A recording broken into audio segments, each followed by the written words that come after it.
Hello, friends. It's Friday, September 26th. Welcome to the show. Thank you so much for being here. I'm Tom Lobianco. This is episode 24 of Tom Lobianco Reports. Today on the show, I would usually bring on a guest who is an expert on a specific topic. We've had a range of excellent guests this week. Alexandra Crawford, Tom Hartman, Mike Madrid, so many great experts in their areas. Today you've got me. I'm the expert. We're going to be talking about why President Donald Trump chose to force a prosecution of former FBI Director James Comey. That is our top story. Before we get to that, I want to remind everybody to please head on over to 24site.news. Make sure you sign up. All right. Get all the emails, get the shows when they come out. Catch us every day here live on Substack and YouTube at noon Eastern time. And then again at 8 p.m. Eastern on Political Voices Network on YouTube. And thank you all for being here. It's a pleasure having you here.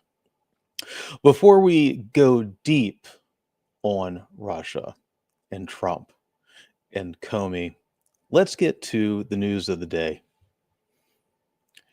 It is incredibly important to note, as I share the screen here, let's go to this. First off, Pete Hegseth, Defense Secretary, has ordered everybody, all the generals, to a rare meeting here in the DMV. A lot of questions about this right now. For that, we go to the Washington Post. Quote, headline, Hegseth orders rare urgent meeting of hundreds of generals, admirals. The Pentagon has summoned military officials from around the world for a gathering in Virginia. Byline, Tara Kopp, Dan Lamothe, Alex Horton, Ellen Nakashima, and Noah Robertson. Hegseth ordered hundreds of U.S. military generals and admirals to gather on short notice without a stated reason at a Marine Corps base in Virginia next week, sowing confusion and alarm. The highly unusual directive was sent to virtually all of the military's top commanders worldwide, according to more than a dozen people familiar with the matter. It was issued earlier this week against the backdrop of a potential government shutdown, and as Hegseth's overtly political moves have deepened a sense of distress among his opponents who fear that he is erasing the Defense Department's status as a nonpartisan institution. In a statement Thursday, Pentagon spokesman Sean Parnell affirmed that, quote, that Hegseth will, quote, be addressing his senior military leaders early next week, but he offered no additional details. Parnell, a senior advisor to the defense secretary, voiced no security concerns about the Washington Post reporting on the meeting, scheduled for Tuesday in Quantico, Virginia. So, folks, I'm sure you've heard about this. There's a lot of confusion about this. This could potentially be big, or it could potentially be nothing. We just don't know yet. I'm going to say the same thing that I've said so often about so many big news events here over the last few weeks. The Charlie Kirk shooting, the shooting at the Dallas ICE facility. We have to wait and see as we get information, and I will be updating as we get that information. Let the politicians go out there and run their mouths and make wild claims. All right, that is their prerogative. That is protected under the First Amendment, just the same as is protected under the First Amendment for Jimmy Kimmel to ruthlessly mock President Donald Trump, as he has continued to do now that he is back on the air. All right, our big story. Prosecutors secured an indictment, or prosecutor, I should note, secured an indictment of former FBI Director James Comey. Headline from the New York Times, grand jury indicts longtime Trump target, former FBI Director James Comey. The move came after the president intensifies pressure on his pressure campaign on the Justice Department in recent days, publicly demanding that top officials prosecute Mr. Comey. – Devlin Barrett, Glenn Thrush, and Alan Fuhr. A federal grand jury on Thursday indicted James B. Comey, the former FBI director, a culmination of President Trump's relentless demand for retribution after the Bureau investigated his 2016 presidential campaign over possible ties to Russia, which we'll be talking about more in just a few minutes. Mr. Comey was indicted on one count of making a false statement and one count of obstruction of a congressional proceeding in connection with his testimony before a Senate committee in September 2020. The indictment filed in Alexandria, Virginia, came over the objection of career prosecutors in the Eastern District of Virginia who found insufficient evidence to support charges but were overruled by Lindsay Halligan, a Trump loyalist handpicked by the president to run the office a few days ago. It represents the most significant legal step yet by the Trump administration to harry, punish, and humiliate a former official the president has identified as an enemy at the expense of procedural safeguards intended to shield the Justice Department from political interference and personal vendettas. We've heard from President Trump extensively on this. He has tweeted that he believes Comey is guilty of something without explaining exactly what, that he is evil and bad. And he's made statements recently that he is, quote, sick. But the evidence appears to be a little thin here. A lot of questions on whether this will be a successful prosecution in court. And for that, let's hear from, sorry guys, let me fix my camera here. I didn't realize it dropped out here. Here, we're going to go to the FaceTime camera here.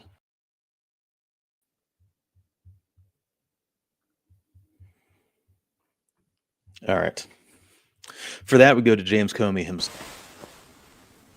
My family and I have known for years that there are costs to standing up to Donald Trump, but we couldn't imagine ourselves living any other way. We will not live on our knees, and you shouldn't either. Somebody that I love dearly recently said that fear is the tool of a tyrant, and she's right.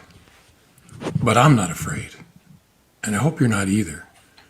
I hope instead you are engaged, you are paying attention, and you will vote like your beloved country depends upon it, which it does. My heart is broken for the Department of Justice, but I have great confidence in the federal judicial system, and I'm innocent. So let's have a trial and keep the faith.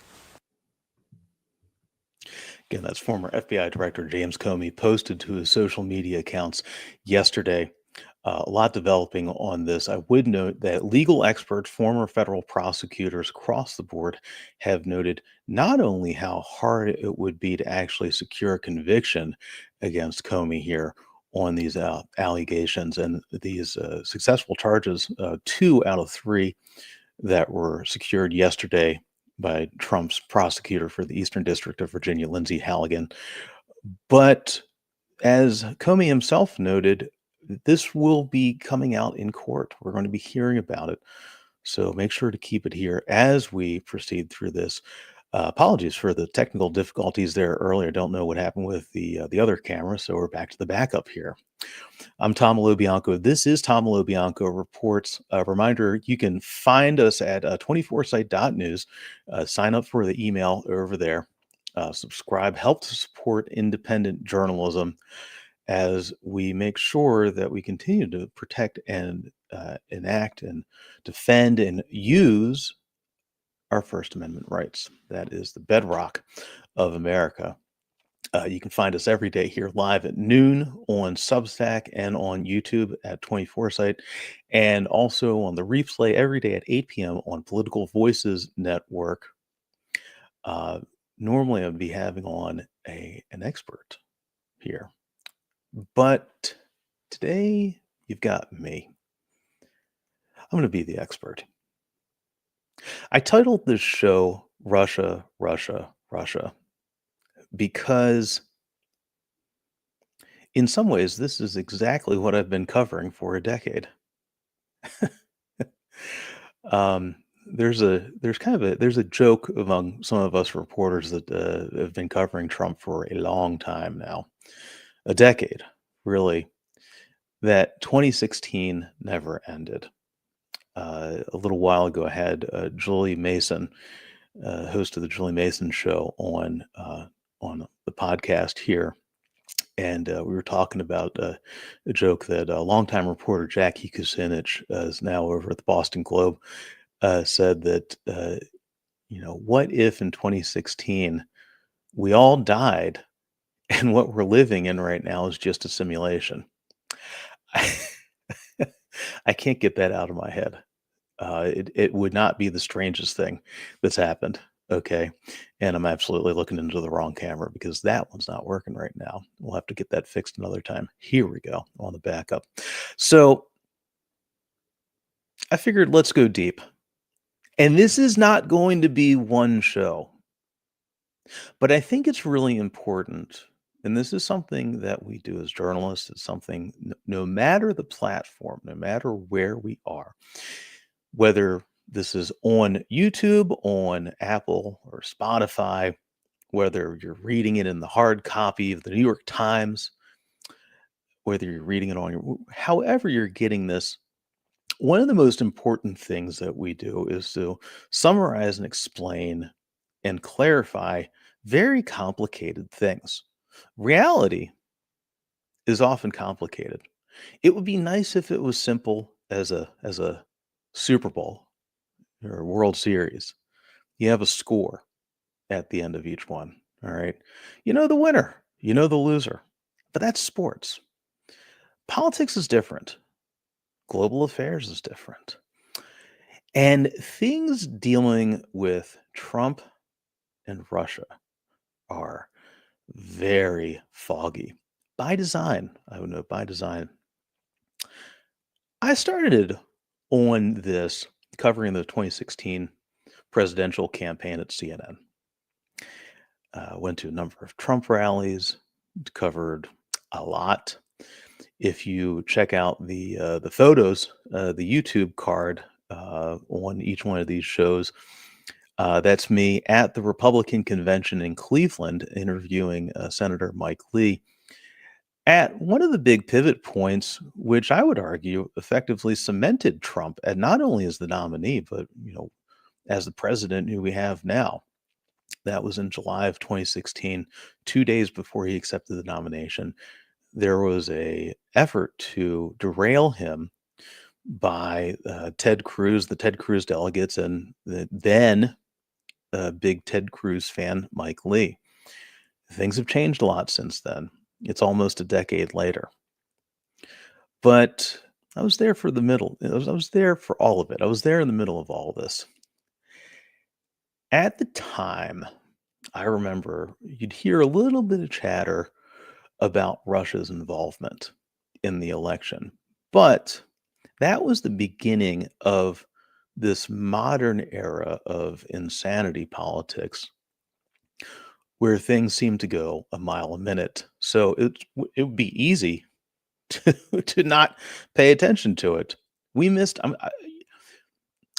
thousands of us covering this thing, covering all aspects of the news. It was easy to miss. All right. It was very easy to miss. But it turned out to be one of the most important aspects of our modern politics and why we are here today. Why do we have a sitting United States president directing what appears to be a political prosecution of somebody he doesn't like? I would note he has also targeted others, including New York Attorney General Letitia James, who oversaw the investigation of his tax fraud in New York. He's going after now U.S. Senator, California Senator Adam Schiff, who used to be the top Democrat on the House Intelligence Committee when they were investigating Trump and the Trump campaign for alleged Russia ties to Putin. He goes after perceived enemies, anyone that he does not like. We saw that with Jimmy Kimmel. But there really are a lot of ties going back to Russia. So I want to hear from, if you follow me and you know my reporting, and I covered this at CNN and then at the Associated Press. The Trump Russia investigations were nuanced and complicated, but in some ways easy to understand.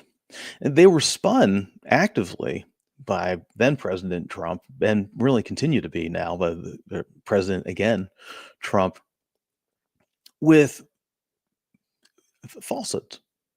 It's just not right what he says about these things. So I wanted to go back and understand this, because this is the root of the anger, the animosity from Trump against Comey. Recall that if you look at the top of that New York Times story, that was from January of 2017, shortly after Trump took office. And there's a video clip in which he calls out Comey and brings him over. And a few months later, after Comey revealed in testimony that the FBI was actually looking into possible connections, possible support by Vladimir Putin and Russian hackers in support of the Trump campaign in 2016, Trump fired Comey, spurring the bigger investigation, the Mueller investigation run by special counsel Robert Mueller. This goes deep. This story is very foundational to Trump and our modern politics, and impossible to avoid. But I want to point to, and folks who know me, listen to this podcast, they read the 24 site newsletter. I often point to the Senate Intelligence Committee's report on what happened. To those of us who cover this story and experts in this arena, that is the best, most comprehensive detailing of what went down. What really happened? And I used to get questions about this pretty routinely. The hell might might happen again, seeing as we're going through a prosecution of a central player in the middle of that story. What was it? Was this something where the sitting president of the United States had been enlisted as a spy by a foreign adversary? Was it something like that? No, no. Was it completely fabricated by some shadowy Illuminati? Something out of a QAnon 4chan chat? Nope, not that either. I often likened it to Tom Brady and Bill Belichick, neither of whom are involved in this, I should note. But sports analogies are good for politics sometimes. Okay, they have nothing to do with this. All right. When you're on the field, the coach doesn't have to tell a quarterback where his end zone is. All right, you don't have to tell him which way to throw the ball. All right, you know where you're headed.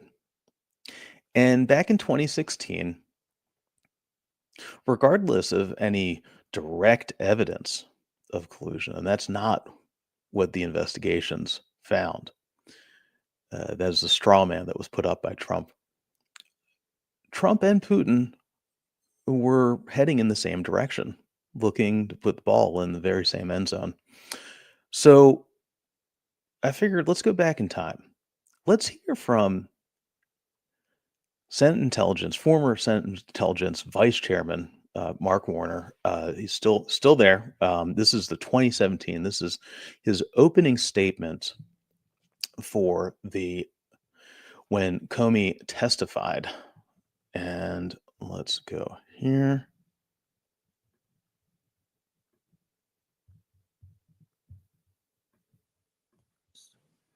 But the truth is, many Americans who may be tuning in today probably haven't focused on every twist and turn of the investigation. So I'd like to briefly describe, at least from this senator's standpoint, what we already know and what we're still investigating. To be clear, this investigation is not about relitigating the election. It's not about who won or lost, and it sure as heck is not about Democrats versus Republicans.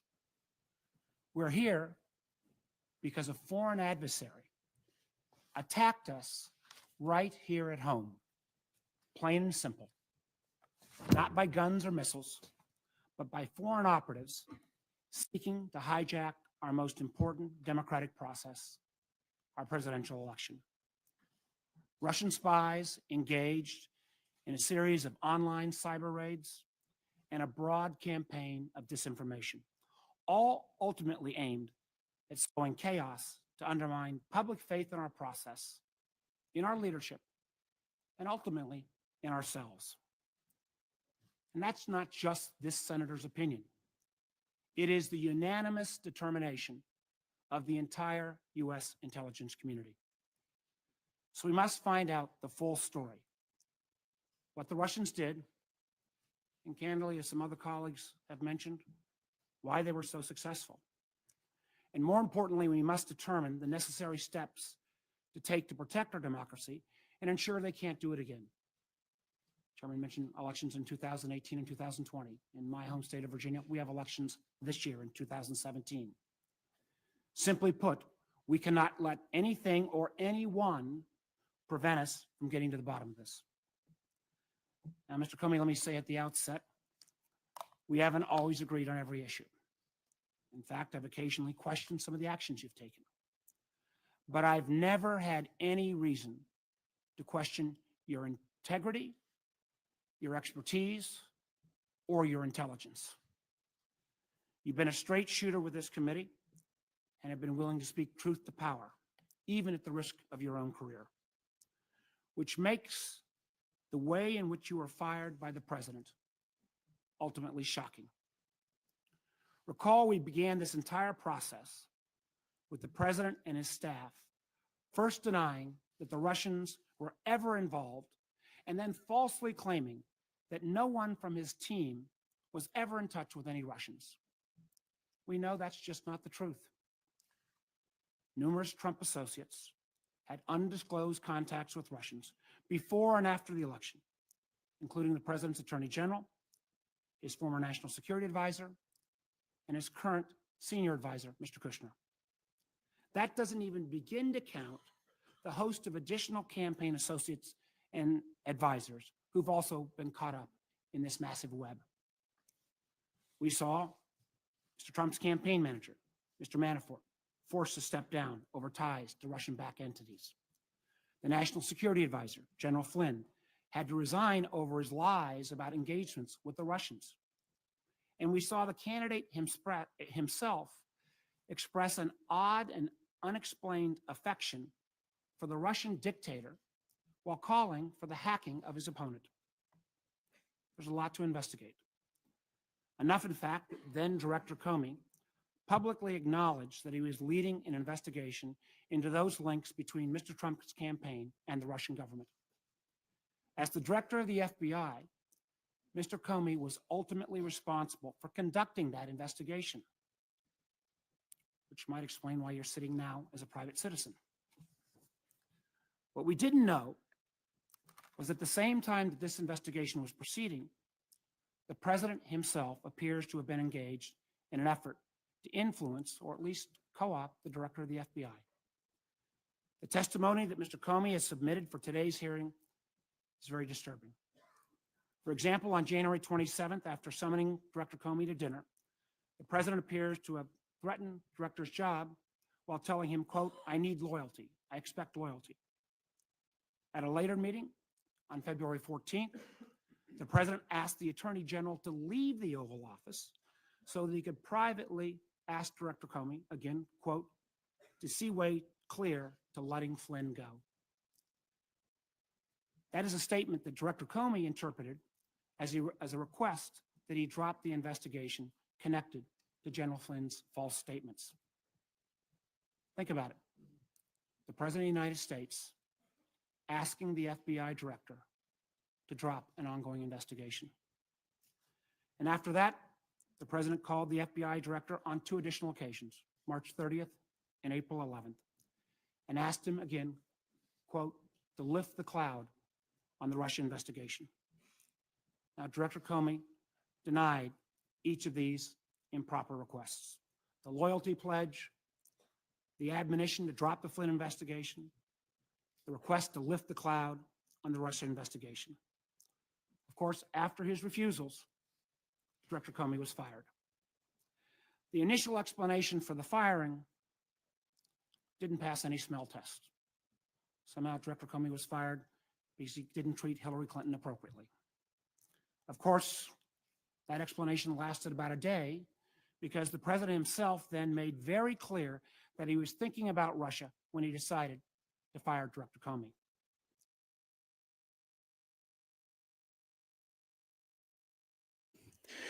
That probably sounds very familiar, very similar to what we're hearing right now. That was 8 years ago at the beginning of Trump's first term. Again, I say none of this is really new. But to understand the connections, you really have to go back to the 2016 election and all of the interactions therein. We're going to be going deeper on this in future episodes, and I'll be bringing on some guests who are experts in this area to help us understand what happened.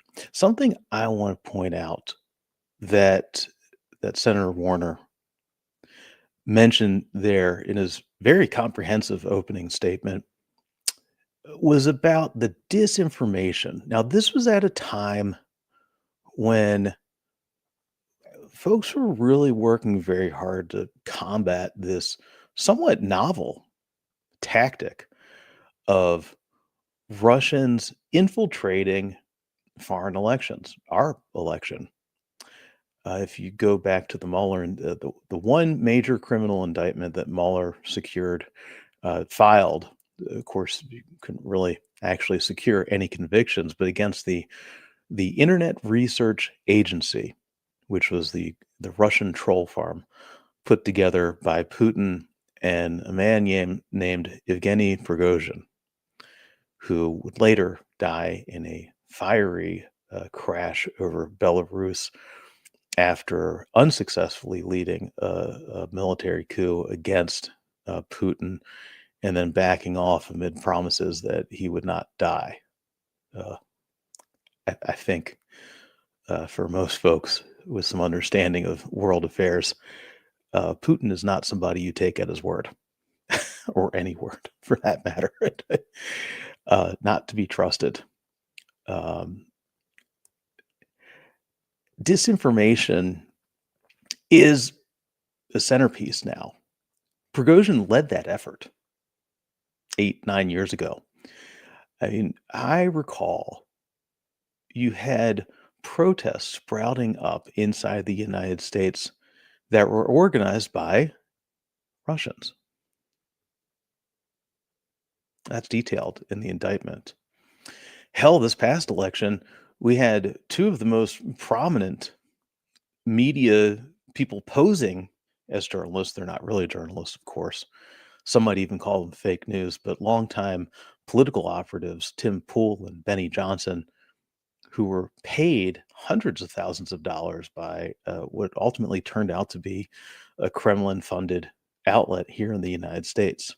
Now, I would note that Johnson and Poole both said they were victims. They did not realize that the money was coming from the Kremlin.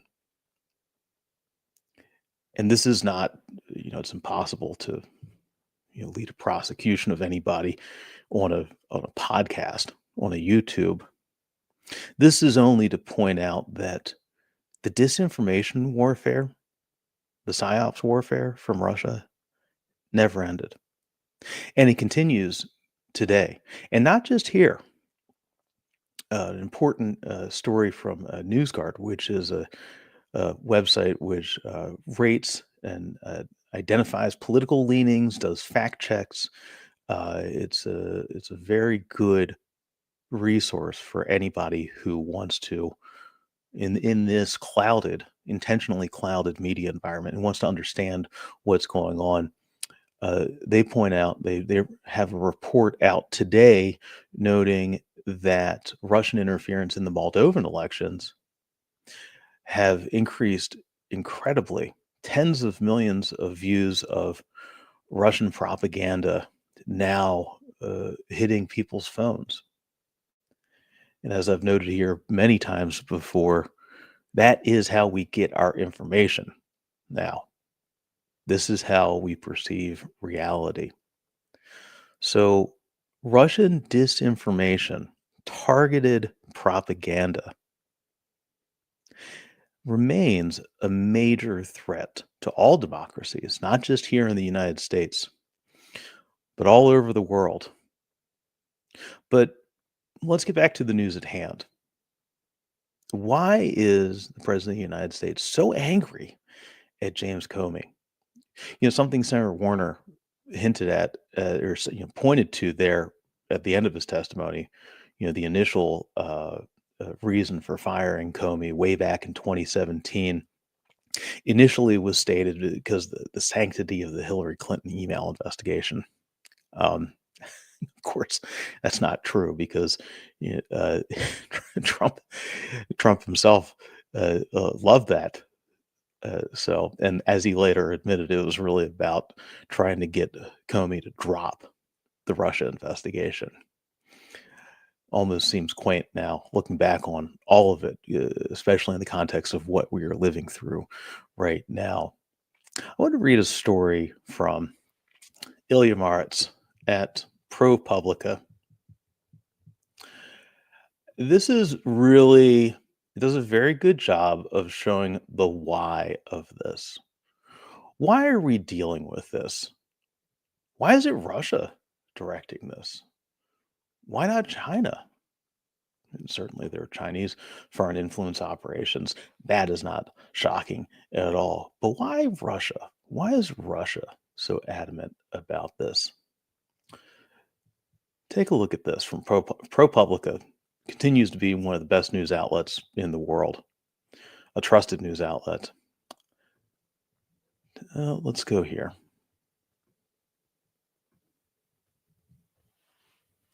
Headline, let's recall what exactly Paul Manafort and Rudy Giuliani were doing in Ukraine. Ilya Martz, March 1st, 2022, in ProPublica. Trump's former campaign chairman and former lawyer worked with, between them, a deposed authoritarian president, a bevy of oligarchs, Russia-oriented politicians, and alleged Russian spies. Though Russia's full-scale invasion of Ukraine is just days old, Russia has been working for years to influence and undermine the independence of its smaller neighbor. As it happens, some Americans have played a role in that effort. One was former President Trump's campaign chairman, Paul Manafort. Another was Trump's then lawyer, Rudy Giuliani. It's all detailed in a wide array of public documents, particularly a bipartisan 2020 Senate report on Trump and Russia. I was one of the journalists who dug into all the connections as part of the Trump Inc. podcast with ProPublica and WNYC. This is Ilya Martz, in Kyiv, retracing Manafort's steps when Trump's infamous call with Ukraine's president was revealed in September 2019. That, of course, was the call between Trump and Zelensky, which spurred his first impeachment. America's making money abroad. What's the problem? Manafort, longtime Republican lobbyist who developed, especially working with unsavory, undemocratic clients, in 2004 was hired by oligarchs supporting a pro-Russian party in Ukraine. The Party of Regions needed an image makeover. They've been marred by allegations of fraud committed in favor of the party's candidate, prompting a popular revolt that became known as the Orange Revolution. In a memo for the Ukraine's reportedly richest man, Rinat Akhmatov, Manafort summed up the polling Respondents said they associated the Party of Regions with corruption and considered it the party of oligarchs. Manafort set to work rebranding the party with poll-tested messaging and improved stagecraft, and before long, the Party of Regions was in power in Kyiv. This, of course, would be in 2014 with Yanukovych. A key aide in Ukraine for Manafort was allegedly a Russian spy, Konstantin Kalimnik, both a Russian intelligence officer and an integral part of Manafort's operations in Russia and Ukraine. Kalimnik has denied he is a Russian spy. Indicted by special counsel Robert Mueller for obstruction of justice, allegedly trying to get witnesses to lie in testimony to prosecutors in the Manafort case. This, of course, would be the separate case which was spun out of the Trump-Russia investigations involving tax fraud by Manafort. That is a separate, but was discovered in this investigation almost 8 years ago now. Kalimnik, who lives in Moscow, has not been arrested and said he's still confused why I was pulled into this mess. This is 2014. Here's Manafort. I'm going to skip past a little bit of this. That's a different rabbit hole. As you know, it's my job to take us down certain rabbit holes and bring us back up for air periodically. This is how Manafort gets plugged in to the Trump campaign back in 2016, working with Tom Barrack. Quote, "We were going to have so much fun and change the world." A few months later, the Trump campaign stops proposed language in the party platform that would express support for arming Ukraine with defensive weapons. One Trump campaign aide told Mueller Trump's view was the Europeans should take primary responsibility for any assistance to Ukraine, that there should be improved U.S. relations, and they did not want to start World War III over that region. I have to tell you, that sounds an awful lot like where we are right now. And all of that nuance, by the way. Again, as I noted earlier, politics, global politics, the affairs of two massive superpowers, nuclear powers, often foggy, conflicted, contradictory, nuanced. This is not a sports game, even though sometimes folks like myself like to use those analogies. Let's move down to Manafort was ultimately canned. Let's advance to a few years ahead. Giuliani starts working behind the scenes for Trump, trying to basically force Ukraine to investigate Hunter Biden. Working with folks you might have heard of before, Lev Parnas and Igor Fruman, to make contacts in Ukraine with corrupt and questionable prosecutors to turn up dirt on Hunter Biden. Of course, I would note, this is before this became a a cold open to Saturday Night Live. Parnas and Fruman told the president at a donor dinner in 2018 the U.S. ambassador in Kyiv was a liability. They should get rid of him. A few months later, Trump recalled Maria Yovanovitch, who had been a vocal opponent of corruption in Ukraine, from Kyiv in May 2019. And 2 months later, Trump had his infamous call with Ukraine's new president, Volodymyr Zelensky. Zelensky asked Trump for anti-tank Javelin missiles. Trump said he needed Zelensky first to, quote, "do us a favor and initiate investigations that would be damaging to Joe Biden." He also pressed Zelensky to meet with Giuliani, according to the call. Guys, I'm going to stop us here for now. Okay.